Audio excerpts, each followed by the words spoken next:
তবুও অনুরোধ এসেছে ভাইদের পক্ষ থেকে, তাই দিদি হয়ে সেটা না করা তো একেবারেই যায় না। আমার অত্যন্ত পছন্দের লেখক শ্রীজাত বন্দ্যোপাধ্যায়, তারই লেখা একটি কবিতা শোনাচ্ছি, পাঠ করে বটে।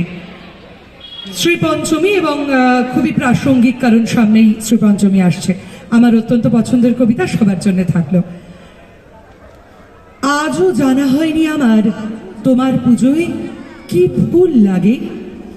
স্বপ্ন দেখি ব্ল্যাকবোর্ডরা উপচে ওঠে চকের দাগে। আল পেরিয়ে কাল ছুটে যায়, তৈরি করে শব্দ জমি।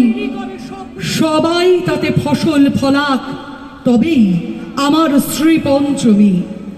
স্বপ্ন দেখি সব উদাসী একটা করে বাজনা বাজায়। কিচির মিচির বাচ্চাগুলো স্কুল ছাড়া আর কোথাও না যায়।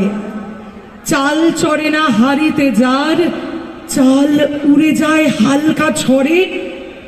তাদের বাড়ির খুদেও যেন দুপুর বেলা নামটা পড়ে।